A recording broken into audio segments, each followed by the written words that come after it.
So I want to talk about the world's future. You know what will determine the world's future?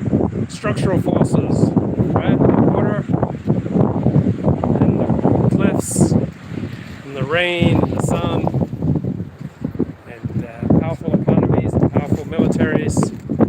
And these things will determine the world's future, much more than the quirks of presidents and dictators, right? Whether it's Donald Trump or Alexandria Ocasio-Cortez or Joe Biden in office, it doesn't really matter that much for American power projections. It's not irrelevant, right? Maybe it matters up to 10%, 15%, but that's about it. So I got this Time magazine article here talking about how the world is going to be run by the whims of President Xi.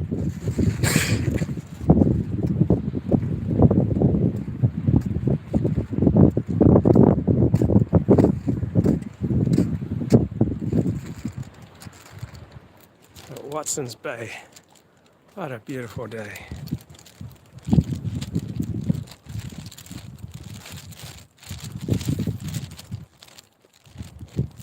But it's an apotheosis that threatens unprecedented instability.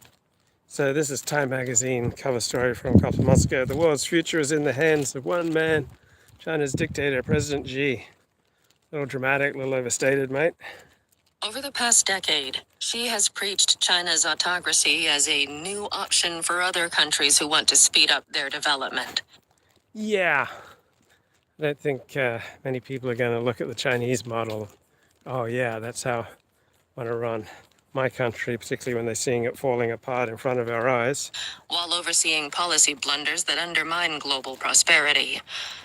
Xi's deepening demagoguery signals an entrenched superpower rivalry. Okay, demagoguery, right?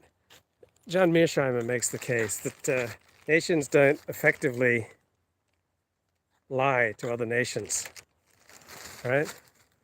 Because other nations are not incentivized to believe when President Xi says something or when Donald Trump says something or Joe Biden says something. So nations don't even bother, by and large, to lie to each other, right? Political leaders, to the extent they lie to their own citizens. So it's not clear that any of China's policies are particularly dependent upon the whims of President Xi. And cascading hazards for all those who depend on China's $17.7 trillion economy. China contributed 28% of GDP growth worldwide from 2013 to 2018. Yeah, so GDP doesn't actually measure that much that is significant. China had the biggest GDP in the world in the 19th century, and Great Britain sent a few boats over and absolutely kicked its ass. So you can look at Michael Beckley's analysis of why GDP really doesn't matter that much for power projection. So China's economic statistics have always been wildly, wildly inflated. So looking across here from Watson's Bay to Manly.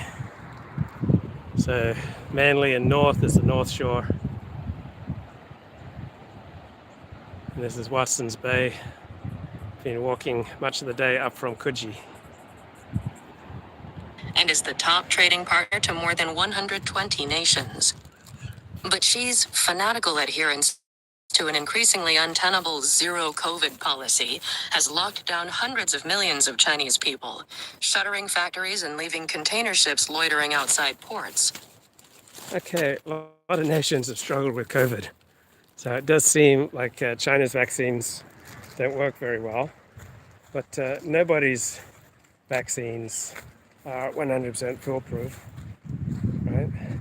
So we used to think, oh, you get the COVID vaccine and then nobody's going to die. But we've had more deaths since the vaccine than prior. Now, I don't blame the vaccine for that. I think the vaccine is a good idea. Probably reduces the death toll. But COVID presented an unprecedented problem. And China's response has seemed fairly inept. Xi's belligerence is also stoking resentment overseas. The World Bank has named supply chain disruptions stemming from China lockdowns as driving a cut in global growth, forecast this year at 2.9%, down from 5.7% in 2021. So people are increasingly shifting their manufacturing from China. China's no longer so reliable. And this is just going to accelerate. Right? We have the onshoring movement in America.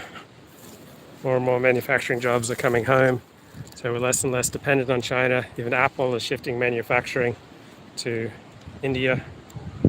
In July, the heads of the FBI and Britain's MI5 jointly declared Beijing the biggest long-term threat to our economic and national security.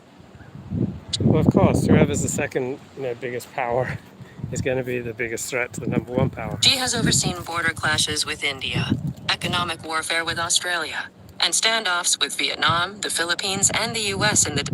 Okay, where the heck am I? Am I going to be able to get out of here?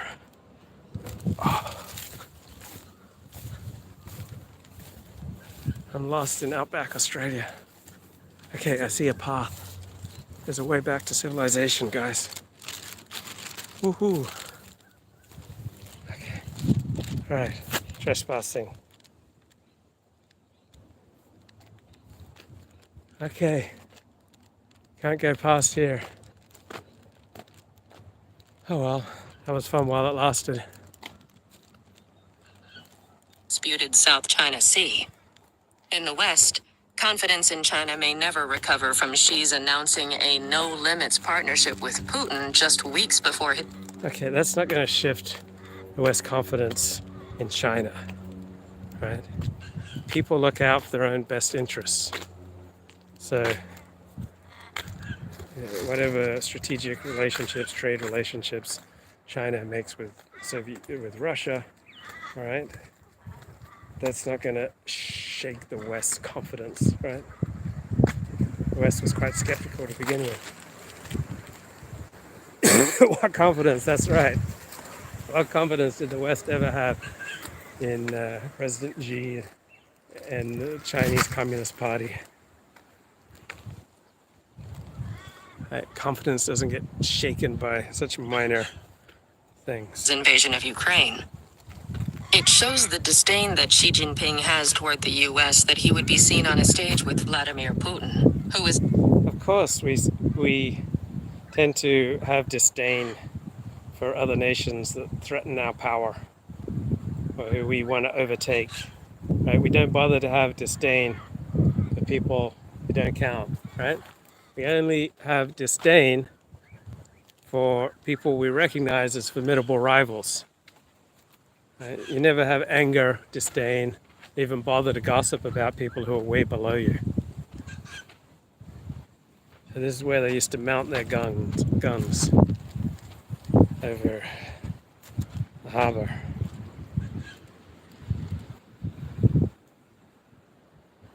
What confidence? They're actually justified. It's not a natural ally, says John M. Huntsman, a former U.S. ambassador to both China and Russia.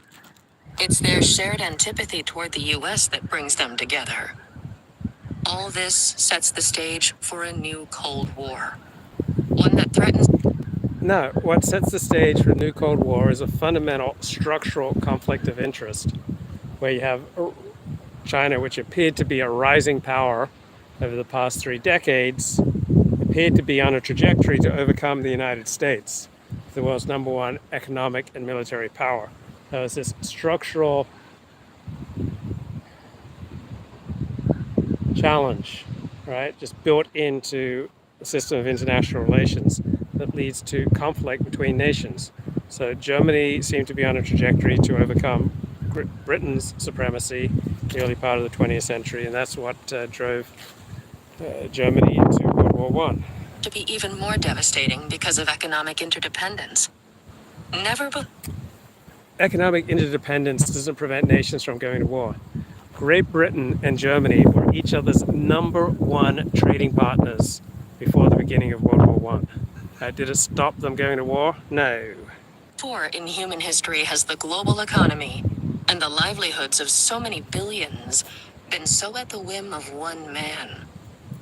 The future is bright for Xi Jinping, says Professor Steve Zhang, director of the SOAS. The future is bright? Well, if China falls apart, I don't think it'll be so bright for him. We shouldn't care about the competition. The problem is they're scammers. No. Competition means the stronger their economy, the stronger their military, the more incentive other nations have to ally with China against us. Economic power always leads to military power. And so China, if they continued in a more powerful economic direction than us, would tend to dominate the world militarily and as far as alliances, which would threaten American autonomy. China Institute at the University of London. And dark for everybody else.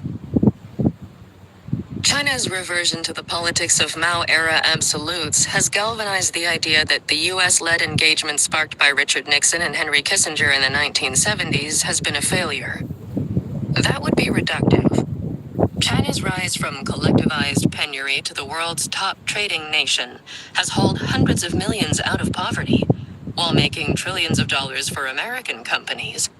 Yeah, it's also enabled China to rise to be our number one geostrategic rival.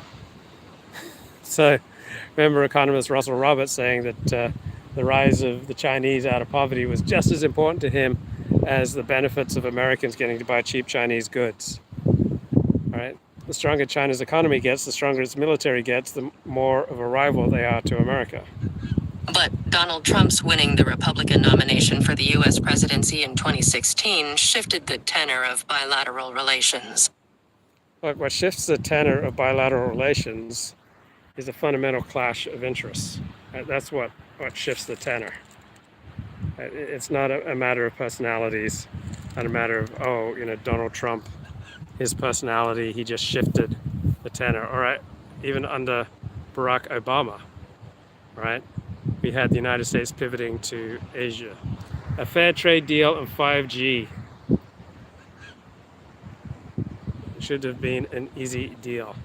Well, the stronger China's economy gets, the stronger their military gets. So no, you don't want to facilitate the rise of your number one geostrategic rival. So yeah, there's still a lot of cheap Chinese goods in Australia, but Australia have been in a very difficult trade war over the past few years. So China and Australia are starting to increasingly detach from each other. While many Democrats opposed the trade tariffs and Trump's racist rhetoric around the COVID-19 pandemic, his racist rhetoric as in the China virus. Well, that's where it came from. What's so racist? Mobilization against China is now bipartisan consensus. Yeah, it's bipartisan consensus pretty much all around the world because China consistently acts in a way that other nations find distasteful. So China has almost no allies in the world. The United States has powerful alliances. That's why one of the reasons why America's in far better position than China in this conflict. President Joe Biden has framed both his domestic and foreign agenda as a righteous battle between democracies and autocracies. Okay, the rhetoric you use to justify policy is one thing. It's not even that important. Right? What's important is the structure. And Biden has been even more nationalist and more of a China hawk than Donald Trump. And so he has cut down on China's ability to get access to computer chips, which is absolutely necessary for China's economy to thrive. Saying she firmly believes that within a decade, China is going to own America because autocracies can make quick decisions. Yeah, that's just absolute nonsense. So there are some advantages to autocracies, but they don't tend to get very accurate information at the top. So they also deal with considerable disadvantages. China's getting crushed right now. Today, the chill is marked. Some 82% of Americans have a negative view of China. Well, the chill is marked because of fundamental structural conflicts of interest in the nature of reality and the nature of the international system. It's not a matter of personality quirks. Up from 40% when Xi took power in 2012. Chinese graduate students and visiting scholars in robotics, aviation, and advanced manufacturing are limited to one-year U.S. visas. Why are we educating our greatest geostrategic rival? Why are they even allowed here? Why are any Chinese students allowed over here? The Commerce Department has meaning also Australia, restricted America. Chinese students from working on certain emerging technologies. Before, whenever U.S. security agencies sought to limit technology transfer to China, business groups pushed back. Now, weary of regulatory shakedowns, they no longer support engagement. Remember when Google pulled out of China about 10 years ago? And a lot of other businesses are following Google's lead. It's just not worth it. Each side pushes toward technological self-reliance. They are pressing other nations to join their blocs. It will be a cost. But China's bloc is pathetic. And China's technology is pathetic. So, what Chinese consumer products do you most associate with quality? None. Decoupling. Even before the pandemic, global growth in 2019 was the lowest in a decade. China and the US together account for over 40% of the global economy. But zero COVID and geopolitical headwinds are forcing governments to invest heavily in bringing production chains home or to a friendly country. Right, and who are China's big rivals? Who are China's big allies? Right, North Korea? All Southeast Asian countries now feel pressure to take sides between the US and China. Yeah, and they're all pretty much siding with the United States. As former Thai Prime Minister Apisit Vijayjiva, there's clearly a real risk for all the other countries in the world to feel that we're now falling back into two camps. Yeah, right. We were in a unipolar world after the fall of the Soviet Union, so there's just one great power dominating the globe, the United States. Then, starting about 2010, looked like we were moving into a bipolar world with a rising China. With the collapse of China, Peter Zeihan predicts it's not even going to survive as a state in the next 10 years. We're going to move back to a unipolar world. So right now the trajectory is the United States will be even more dominant and powerful in 10, 20, 30, 40, 50 years than it is right now. The diplomatic freeze is most worrying from a security perspective. As well as backing Putin's war crimes in Europe, Xi has repeatedly called reclaiming control of Taiwan, which politically split from the mainland in 1949 Didn't split from the mainland in 1949. Taiwan was never a part of China. And Xi and China have not given Putin the weapons that he seeks. So they've given some rhetorical support, right? They've given some rhetorical support to Vladimir Putin, but they haven't provided much in material support. Onward and upward.